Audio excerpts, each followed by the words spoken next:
Have you ever met one of those people who just can't be stopped? It's like they're unstoppable. Yeah, I have. Me too. What's their mystique? Nothing stops these people. Don't stop. Welcome to Mission Unstoppable with Coach Frankie Picasso. You're about to meet some of the most amazing people. Stop. Don't stop. They've accomplished their goals despite insurmountable odds. They beat adversity, physical hardship, and traumatic events, and emerged triumphantly. They're people just like you and me, and they're winners. Are you unstoppable? Here's Frankie to show you how. Hello there, and welcome to Mission Unstoppable. I am your host, Frankie Picasso, and today we are going on another mission, as per usual. Today we're going into a world where spirit, inspiration, and entertainment all come together. Our guides today are co-creators and real-life couple, Mary Guiffre and her husband, Paul L. Clark, who are self-described as inspirational TV, video, and content development specialists. They are passionate artists. They believe in using their talents for the motivation and creation of a more positive world through their company, Inspirtainment INK. I love that. Mary is an internationally recognized award-winning TV professional who for over 30 years worked as a creative TV producer, writer, director. She's now an inspirational TV producer, writer, director, children's book author, as well as artist, speaker, Reiki, and feng shui specialist. Paul is an internationally acclaimed visual communicator, interpreter, and perspective shifter. I like that. Involved in visual communication and everything from digital to ink. His timeless designs and multi-platform creative ingenuity are seen in hundreds of hours of television shows, in movies, on websites, in the corporate arena, nationally and internationally, and on shelves in stores and homes worldwide. He is a multi-skilled animator, special effects to graphic design and fine art, and he truly is an artist in every sense of the word, I should say. My apologies. Let's meet them. We're going to find out whole bunches about them in just a few minutes. So welcome, Mary and Paul, to the show. Hello, Frankie. Hello. Oh, it's so great to have you. I found out, Paul, that you're an avid musician and a drummer. And when I saw your picture, you look so familiar to me because I'm also a drummer. And I just wondered if we had hung out, I'd seen you drumming somewhere or hung out in similar places. I'm like, that guy looks so familiar. Where do I know him from? And I knew it wasn't from TV. So, yeah, very cool. I want to ask you both. You say that you sidestepped award-winning careers and went into mainstream media, from mainstream media to work from the heart. Now, when did this happen for you both? Was this like a midlife awakening? You could kind of, I guess, say that, excepting that age is sort of, age kind of isn't relevant. It was one of those things that we went, the stuff that's going on and the stuff that we're producing is not, for major broadcasters, is not seeming to make a big difference in the world. So we went, let's produce our own stuff. Yeah, what it was working on, I'm from the advertising world, met Mary, got into the TV world, which was just absolutely, being from a small town, I wanted to work with the largest corporations and broadcasters, and knock wood, I'm grateful I did it. Once we got there, Mary's worked with Jim Henson. She's worked on all kinds of stuff. And after a while, working on TV shows, I went from the advertising world, art directing, creative directing, over to the TV, art directing TV shows. So I'm overseeing 50 animators, 100 animators and all that. But after a while it was, okay, put another fight in there, put another conflict in there. We want a little more aggression. We want, and that started creeping into the TV more and more. And you don't realize it consciously, but it was starting to kind of eat away at us a bit. And then me being in advertising, I was very good at it. I was winning international awards for selling a lot of stuff that people really don't need. And once it started to bubble to the top, we basically kind of looked at each other and said, you know what, this isn't quite right here, And on top of all that, going through all these careers and everything, I've got Crohn's. So it started to act up. Oh, yeah. And I've been, life-saving operations and all that stuff, and it's like it all kind of culminated at the same time. And when I was in the hospital bed, a friend phoned and said, "So what are you going to do?" And I said, "Well, just get right back at it." And he said, "You're going to kill yourself." And it's like, you know what? It just brought tears to my eyes. And I said, yeah, and we're not doing that good out there service of what we do. And we looked at each other and basically said, what do we do? And I just wanted out. I want to get out of advertising, want to get out of TV, want to get everything, just go hide in our little house in the country and build decks, something. And someone came along and said, well, could you just design this logo for me? And I love visually interpreting people's hopes and dreams. They call it business. Sure. And so I got a computer kind of built by a friend who does all this, teaches at university and college, and started doing that. And I got right back into it and designing and visually interpreting stuff. And Mary looked at me and said, you can't stay away from this stuff. And it's like, nah, let's use our talents for good, our super talents for good sort of thing. So we thought, okay, what do we do? Mary was saying, all of the TV shows and kids shows and that we're working on all started off as books. So we thought, you know what? Let's do a book. It's like out of our realm, but let's try it. And so we sidestepped. We just once I got out of the hospital, got better, and doing all that kind of stuff.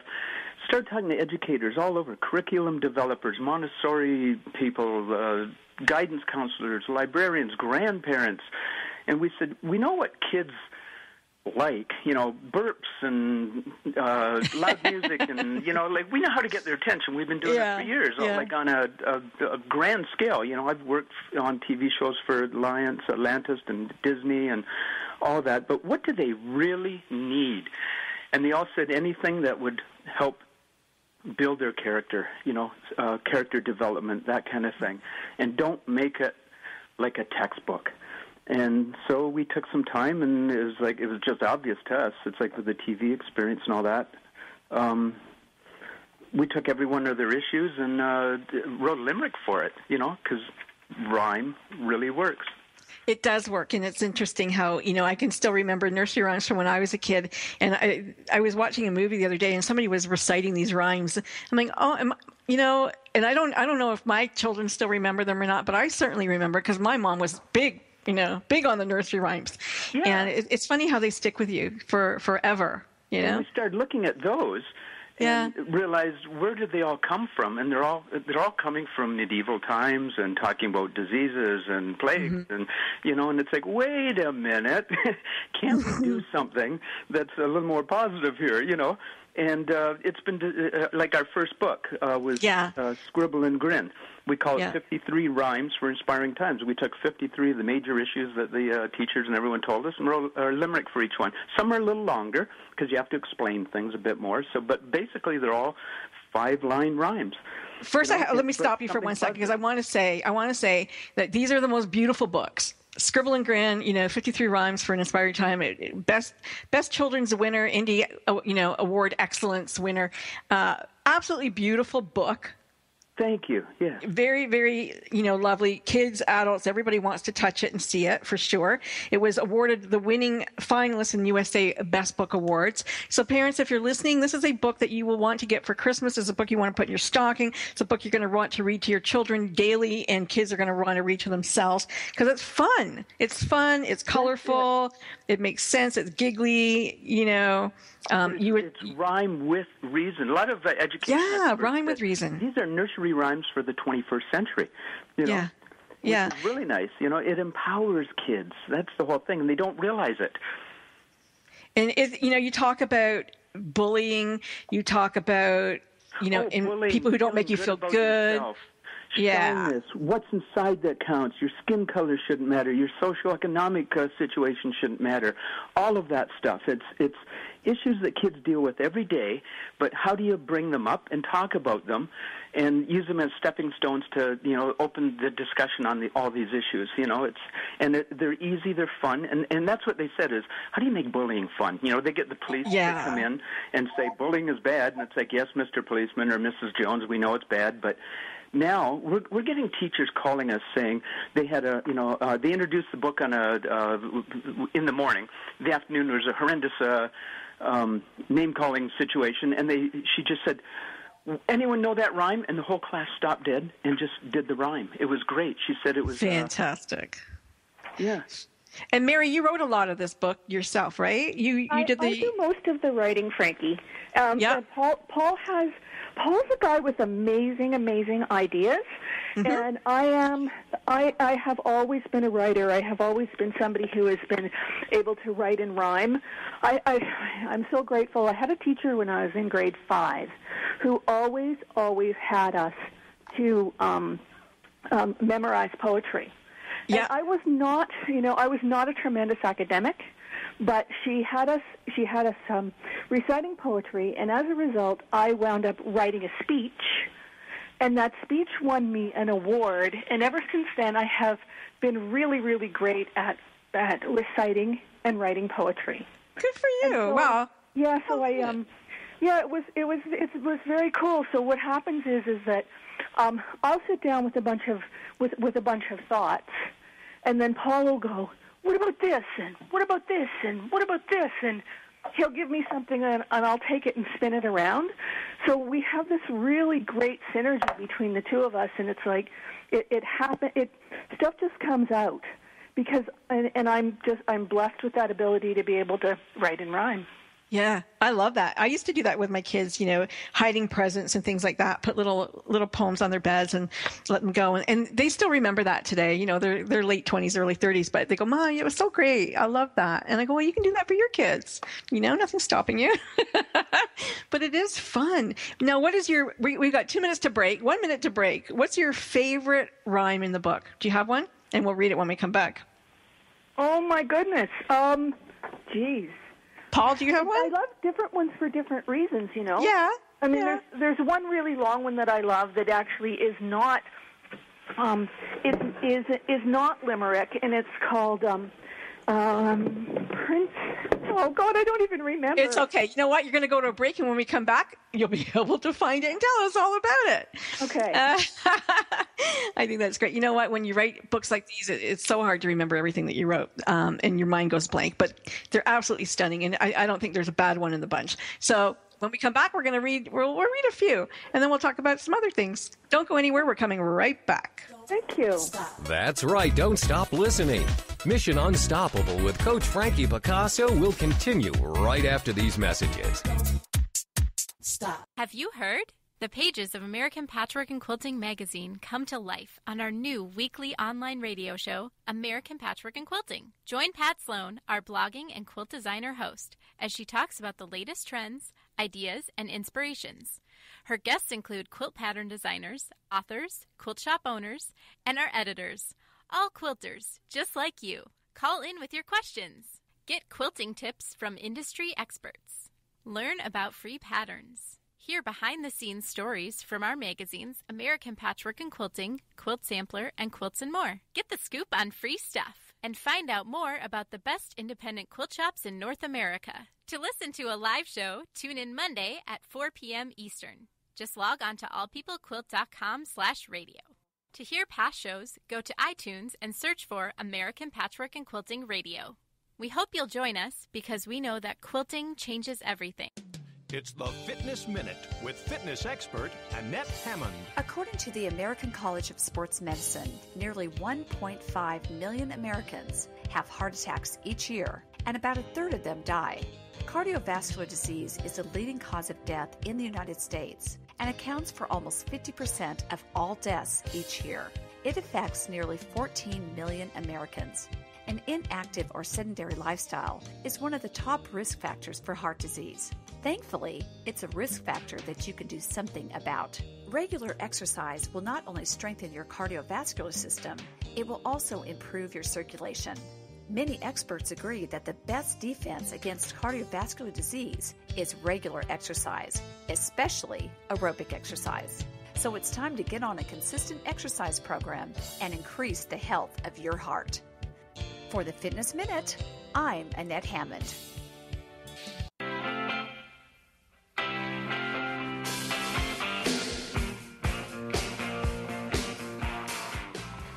And we're back. back. You're listening to Mission Unstoppable. Today we have the team from Inspirtainment INK, Mary Guiffre and her husband Paul L. Clark.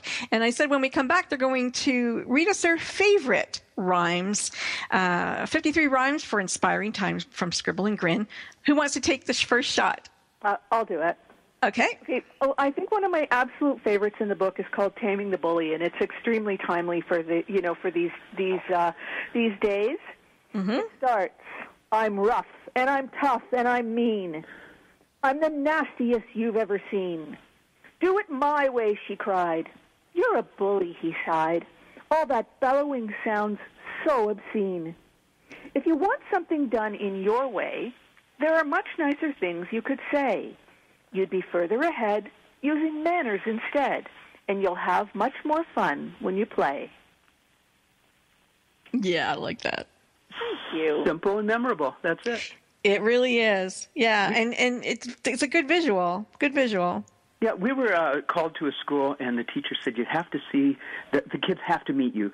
She's introduced a new book every day, and Monday was Scribble and Grin. Tuesday was a different book. They wanted ours. Wednesday was a different book. They wanted ours. And she said it went all week. And when we got there, she said, "They have a surprise for you." And she said, "This is their idea." And what Mary just read was one of the ones that they used was, she said, it's the kids' ideas. 2 classes together. They got in groups of 5 and 6, and what they did is they performed nice and their favorite ones in front, and they acted them out, and it brought tears to our eyes. It was great. Adorable. It was absolutely adorable to watch them stand up and do it. And they tried so hard to do it from memory and just get every emphasis the right way. So good. So sweet. It just shows kids like to learn, and I think you said something about for the what's the word I was looking for the reader, the kid who doesn't like to read. This is a book for kids who don't. Reluctant readers. Thank you. Yeah. Yes. That's what the librarian said. This is a go-to book for all of them, for the reluctant readers, the boys, because they get into the silly ones. We have in the book different sections, and one of them's necessary nonsense, because you just have to have it. And they'll get into smelly socks, but they don't realize they're talking about cleaning the room up. And then they start talking about emotions, and then they start looking at other things, and it goes into all these other issues. And these, it gets right down to even the font that we chose. It's exactly how kids are taught to print. And the books, to describe them on the radio here, is the right-hand side is a great illustration, and on the left-hand side is the limerick. And because if kids don't read yet, they love the pictures, and they know what the story is. But then the type, the big words, are the ones that rhyme. So they have fun going through the book and picking out all the words that rhyme. And then they start doing sentence structure. And as one educator said to us, they're learning in spite of themselves. And we went, yeah, we thought of everything, So we're so clever. So So which one's yours, Paul? Yeah. Which one do you want to read? Growing forward. It's just kids, when I get old and being afraid of getting old and all that. Anyway, it's just called Growing Forward. There's something you need to be knowing. Where you're from is not where you're going. Your smile is sunny, you're smart, and you're funny. Just keep that in mind when you're growing. And that can go to socioeconomic, it can go to all kinds of stuff. Where you're from is not where you're going. So, anything is possible. That's the whole thing. Absolutely perfect. I love it. Yeah, it's funny because just this week I was published in a magazine, and mine was your potential. Your past is not your potential. So it's very similar. Don't look where you're starting, because it's not where you're going to end up. I can just imagine the two of you when you first met. Give us your meeting story. Well, we actually met on holiday in Venezuela. Really? Wow! Yeah. I didn't see that one coming. Okay. We met on a resort.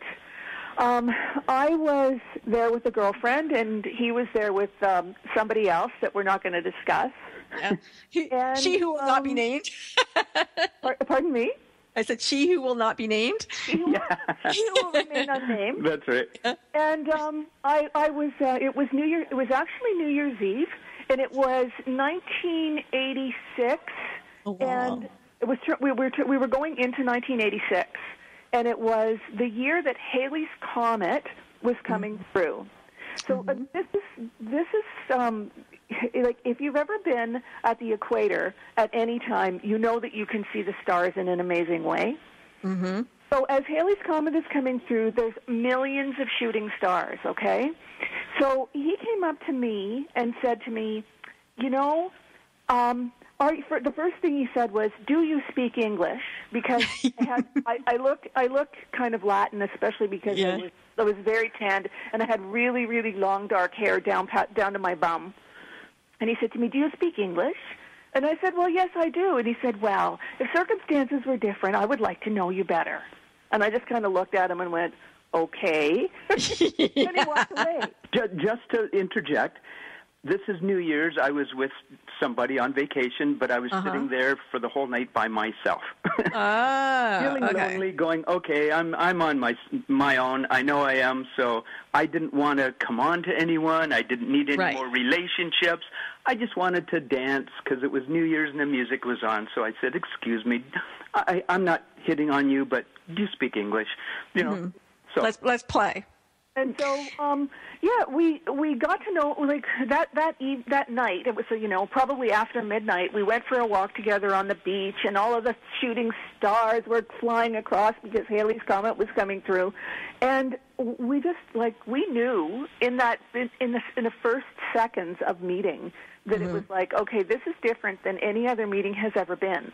Mm-hmm. And we've pretty much been together ever since. Yeah. Wow. It was, Faded. It was one of those, do you speak English? She not Let's only get speaks married. English, she not only speaks English, she's from Canada. I'm from Canada. She's from Toronto.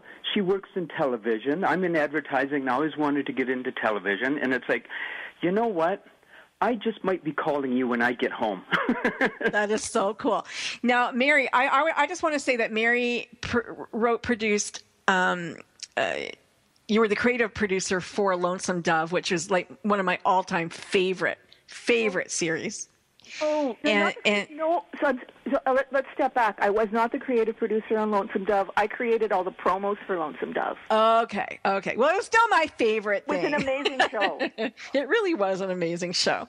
Mm-hmm. And Paul, you worked with Norman Jewison. Oh yeah. Like you guys are the Canadian icons of this entertainment world, really, or the audiovisual world. Yeah, just a sweetheart. I was working at. I always looked at businesses kind of backwards. Like advertising. I didn't go to the big advertising agency to get a job. I went to the production companies that they would hire, or television. I would go to the production company that was doing the special effects for movies and for the big broadcasters, and that's how I got in. I was working at a special effects place, and Norman, Mr. Jewison, was working on Bogus with Whoopi Goldberg, Gerard Depardieu, and all that, and came to the special effects company, and I started talking to him, and they just said, you know what, you two get along. Just whenever Mr. Jewison comes in, Paul, we'll just put the two of you together, and kind of walk him through doing all the effects and everything for the movie and everything. It was great. That's fabulous. I look at you two on paper, and I go, they are so much fun to hang out with. I imagine that their house is crazy fun because, you're my favorite kind because I'm a creative, and I know when I get in a room with creative people, the ideas are limitless. I mean, everything is possible, and that's just my most favorite place to play, in that sandbox where everything is possible. We call it the tree house because you have to walk upstairs to it. And we've got a circular staircase, and we have open beams, and every beam has something on it, whether it's a ceramic that Mary made or something. And people always come in, they always tell us they get a sore neck because they're always up looking around. It's like a little museum. Yeah. So it's our home, but it's our studio, Yeah, you don't see everything the first 20 million times you walk in. Yeah. I get it. That's pretty fun. We're going to go to a break in 3 minutes, but before we do that, Scribble Grin has another book, and it's a little bit more serious, but it's still a beautiful, beautiful book. And I want to talk about Ruby, Angels with Wings, and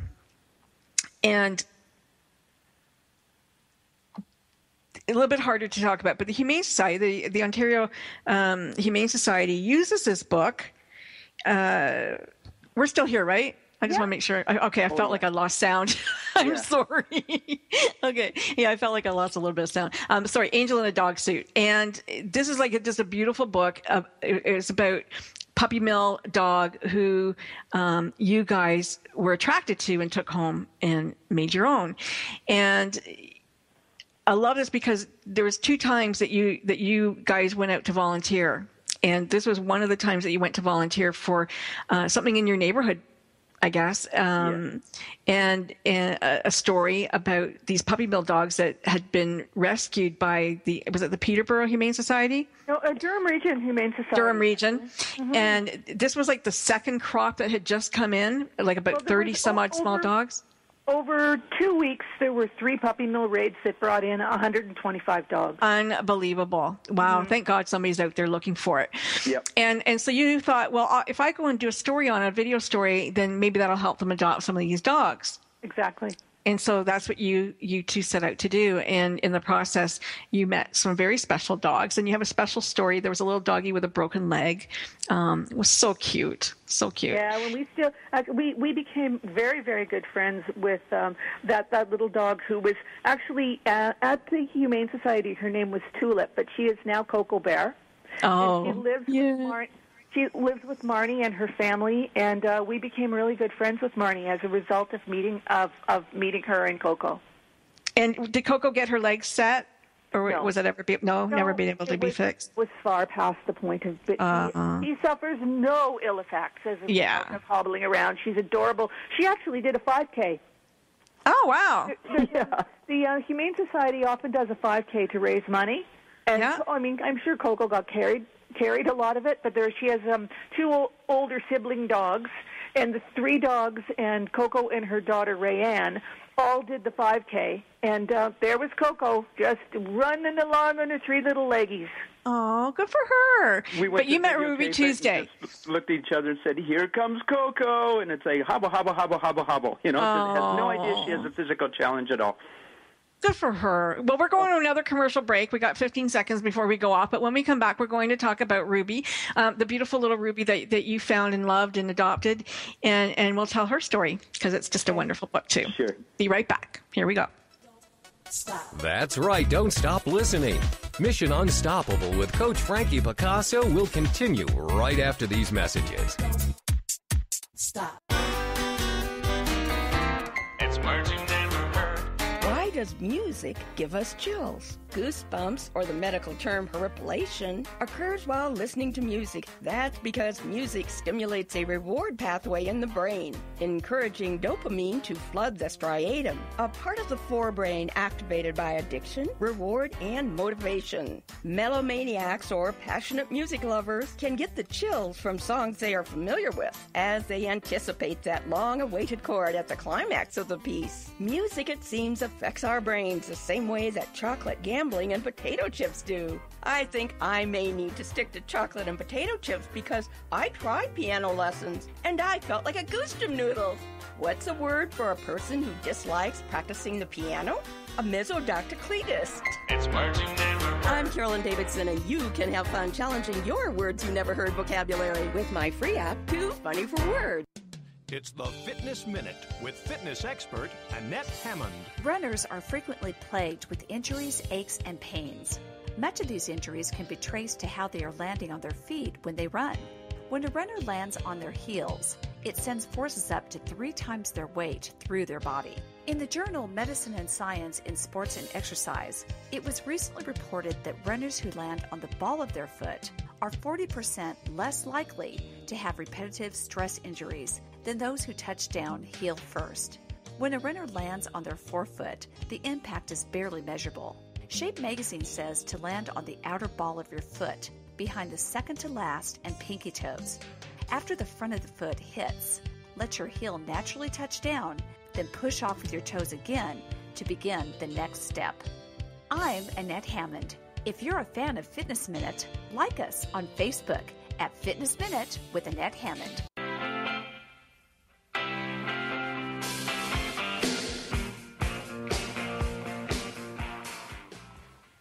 we're back, and we're going to talk about an angel in a dog suit. I mean, aren't they all just wonderful? But little Ruby Tuesday, she was part of that puppy mill group that Mary and Paul met when they went to do the video. Why don't you tell us about what you saw and what happened, and how love started? Well, we've actually found out about Ruby and about all of these dogs that needed rescuing in a networking meeting. And I remember leaving that meeting thinking, oh, my goodness, I want one of those dogs. And I called Paul on the phone, and I said to him, I really want to go down and meet those dogs. And he said to me, you know what, let's do one better than just going and adopting a dog. Let's take our camera down. Let's create a video for them, help them get adopted. And, you know, it's like if we meet a dog that we connect with, we'll adopt her. So, you know, this was like back in 2012, and we went, we shot the video, and I looked around and looked around and looked around and said, you know, Paul, my dog's not here. And then somebody said, we heard, you know, one of the people that worked there said, oh, well, you know, there's those two dogs in the hallway. How come they're not out here? And they were chatting amongst themselves, and they carried out these two little dogs. One was a black one, one was a gray one, and they put them down on the ground. And here came this dog. She was running around. She'd never, ever been out on grass before. And I looked at Paul and I said, there's my dog. And so I watched her for a really long time.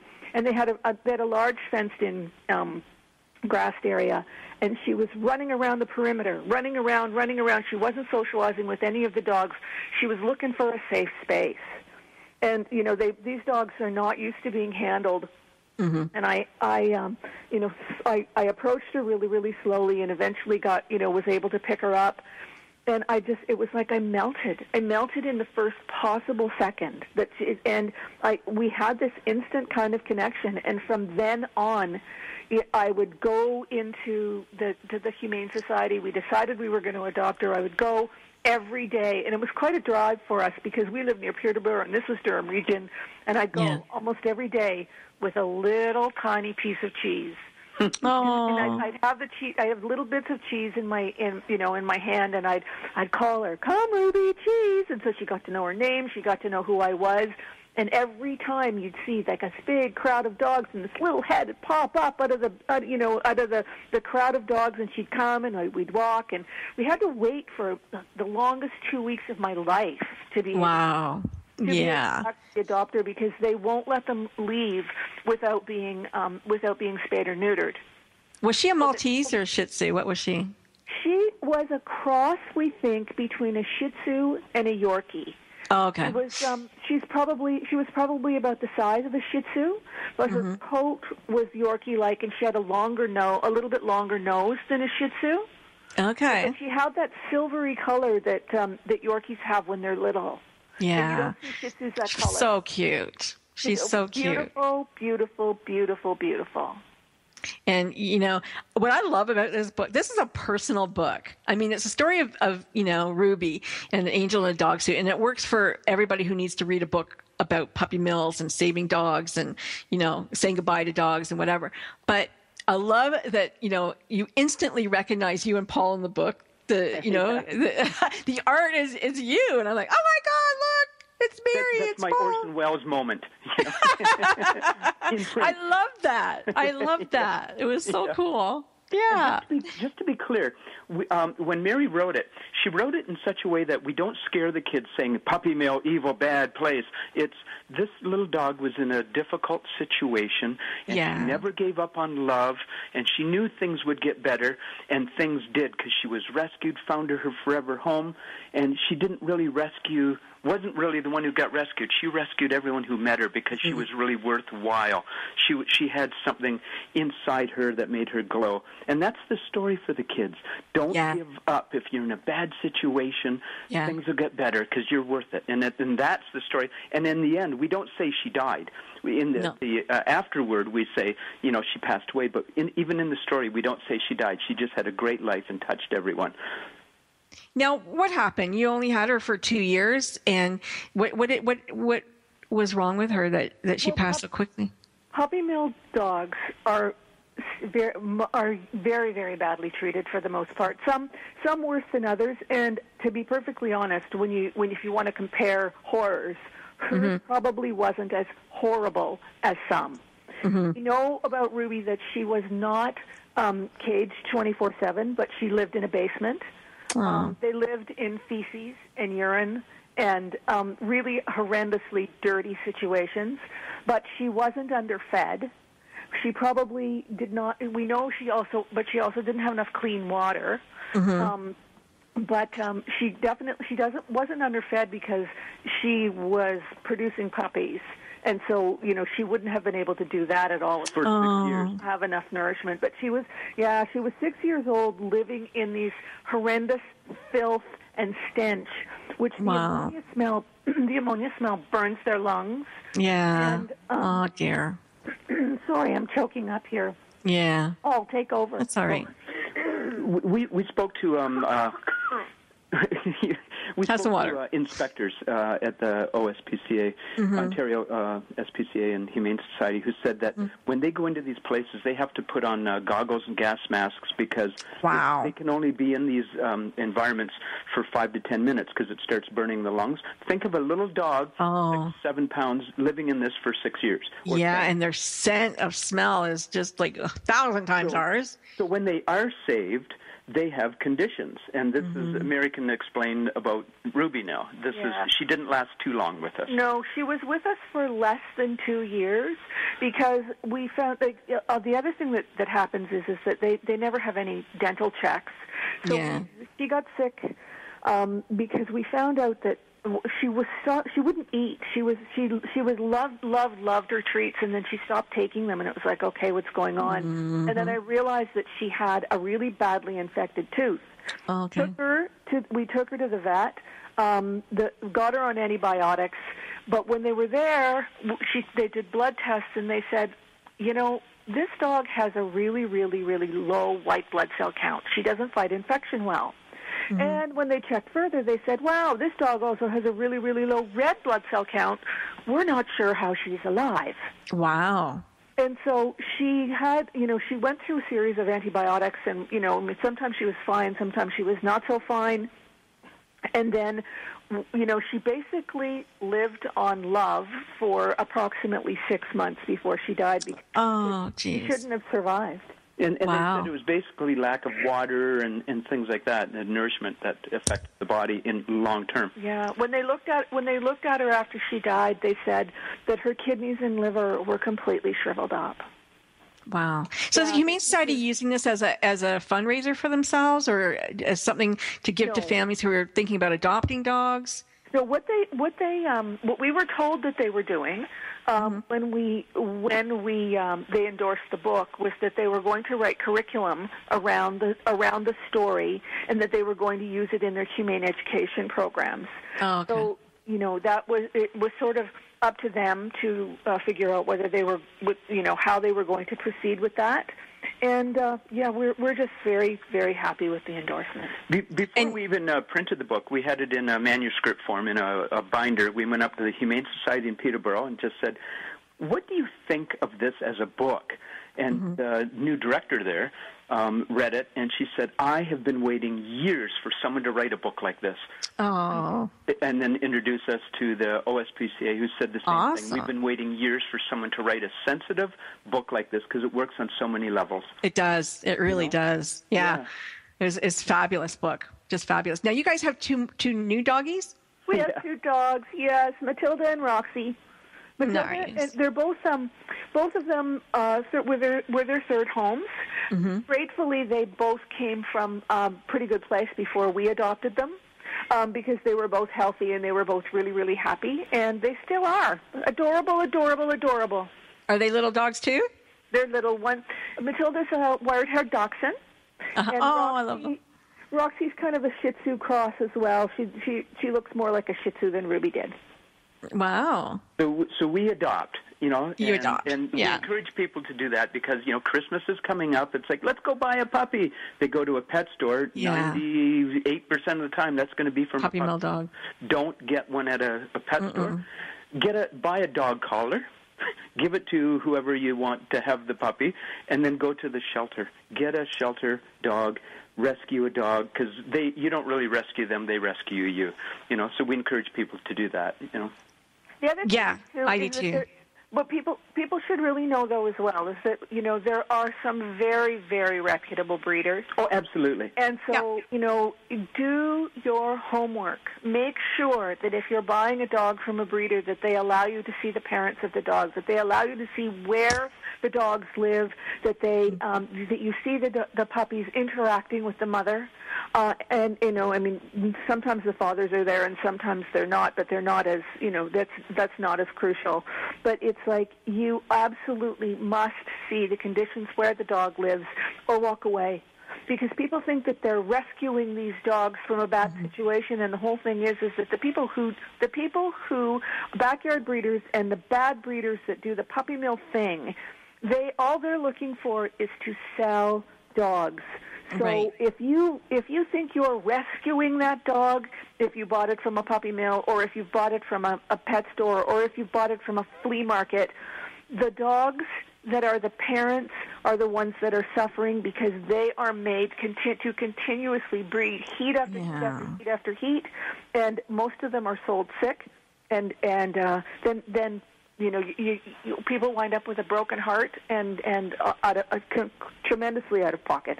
Yeah, and as Mary says, ask those questions, and if for any reason they say, well, we can't right now, we can't today, we can't whatever, red flag goes up. Yeah, they should be wide open and say, absolutely, come in, see the parents, see the facilities, and when they do that, you're okay. Yeah. We've got, what do we have, Karina? I think about a minute in a bit before we go to our next commercial break, but 1 minute, yeah. But I think it comes back to where we started the show, and that's really with values. And what you value and being in alignment with what your values and what you value. And I think that's what the two of you have done very successfully. Since you're sidestepping, and I didn't know you before, but I imagine you were the same people. But in my book, Midlife Mojo, I talk about losing our socialized self to becoming our true self, and I think that's where you guys was your true selves, and in value, alignment with the values of that true self, and so this passionate, inspiring, heart-centered living that you're doing, is totally in alignment with that. We're going to go to commercial break. When we come back, I do want to talk about the Master Heart magazine, wave design and video. Let's talk a little bit about where the Feng Shui and the Reiki comes in, and we'll be wrapping up your lives in just a moment. Don't go away. We'll be right back. Don't stop. That's right. Don't stop listening. Mission Unstoppable with Coach Frankie Picasso will continue right after these messages. Stop. It's words you never heard. Did you hear about Wesley, the golden retriever puppy from Michigan that was fitted with braces? Before you think this is a bona fide insanity, Wesley was born with teeth that were so crooked he couldn't shut his mouth all the way. This was affecting his ability to eat properly. So his owners took him to the Harborfront Hospital for Animals and Veterinary Dental Solutions, where a doggy orthodontist prescribed him a set of braces. And now, pictures of Wesley smiling with his bright, shiny braces have been circling the internet. With all that metal wrapped around their teeth, some would think that most dogs would become bruxomaniacs, but not Wesley. He doesn't mind the braces at all, and is now able to eat his food with gusto. A bruxomaniac is someone with an uncontrollable urge to grind their teeth. It's words you never heard. I'm Carolyn Davidson, and you can have fun challenging your words you never heard vocabulary with my free app, Too Funny for Words. It's the Fitness Minute with fitness expert Annette Hammond. Improper posture can lead to low back pain, but exercise can alleviate some of the pain. Walking doesn't cause lumbar pain, but because you are doing repetitive motion, it can make it worse if your posture is incorrect. When you do not stand properly, the ligaments and tendons around your spine can become overworked and cause pain. Inflammation and arthritis surrounding those nerves can also cause pain in your lumbar area. Tight hamstrings and hip flexors can cause your posture to be distorted, and that can put pressure on your lower back, so be sure to keep those areas flexible with effective stretching.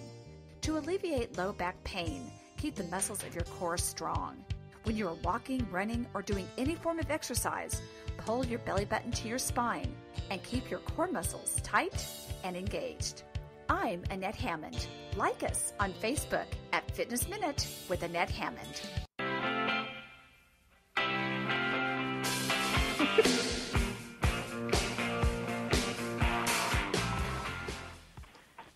And we're back. Our guests are Mary Guiffre, her husband, Paul L. Clark, and I'm, of course, your host, Frankie Picasso, and you're listening to Mission Unstoppable Radio. Nice to have you. Thanks for coming back. Hi. We are, we're just going to be talking now about the heart-centered part of really what Mary and Paul have created with their Inspirtainment. She tells me that if you do know about their wave design, they've incorporated it into their Inspirtainment. They do still do videos for people. But you do Feng Shui, Mary, and both of you do Reiki, I believe. Yes, we're both Reiki practitioners, yeah. We don't have a shingle out, but we are trained, yes. Nice. Yeah, I am too, actually. Oh, are you? Yeah.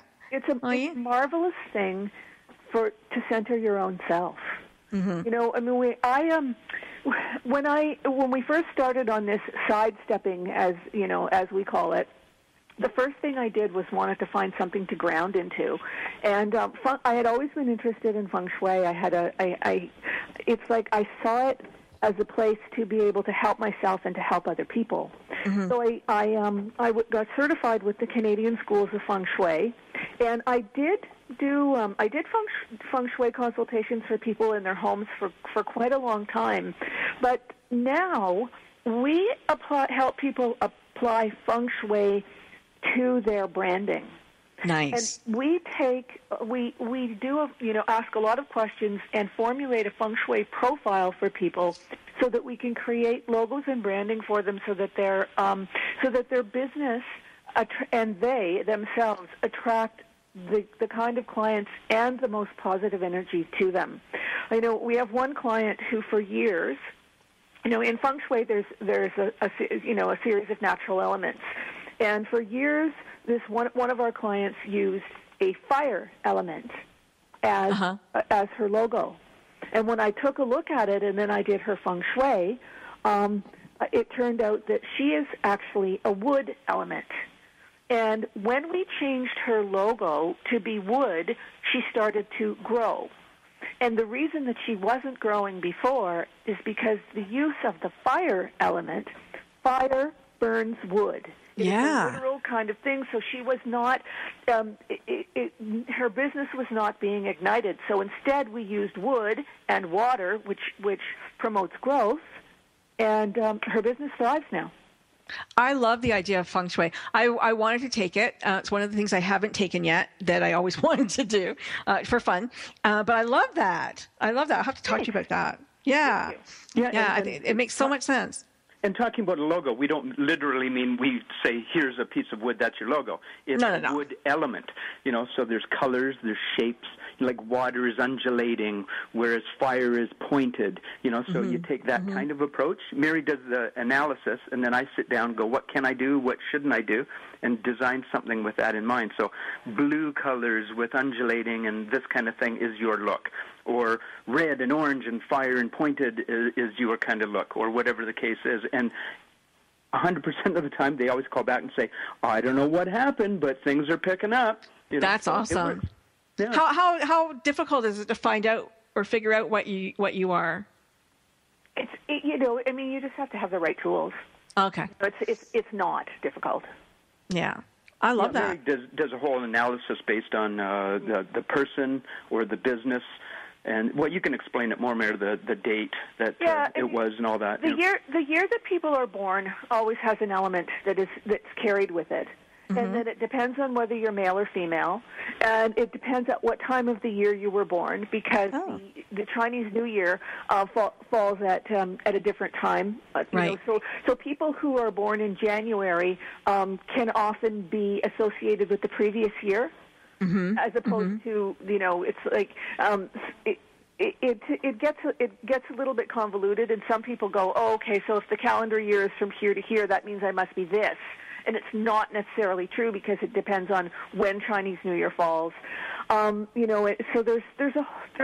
there are a lot of different things that go into it, but I have all kinds of charts and graphs, and I look at them all and go, okay, this is what I see, and then I also take into account the nature of the business that people that people own, because I did a Feng Shui analysis for a woman, for example, who has a cleaning company. And I took the date of the company into account, and I took her birthday into account, and we put it all together, and I said, "You're this." And we did the logo, and she said, "I'm not feeling it." And I looked at her and went, "You know why? Because what we need, even though it's not part of your feng shui, and part of the dates, we need to take into account the nature of the business." And so we needed to revise it to add a water element because she's a cleaner. She's a cleaner, yeah. And even though her feng shui didn't say exactly that, we had to, it's like it was one of those things that was like, okay, it's only going to work if we do this. And so, I think that's so great. I love it. It's energetic, right? It's like you have to go with the way that the energy flows. Yeah, we have to talk. Say, just put juju into everything, so... Yeah, I love that. I just love it.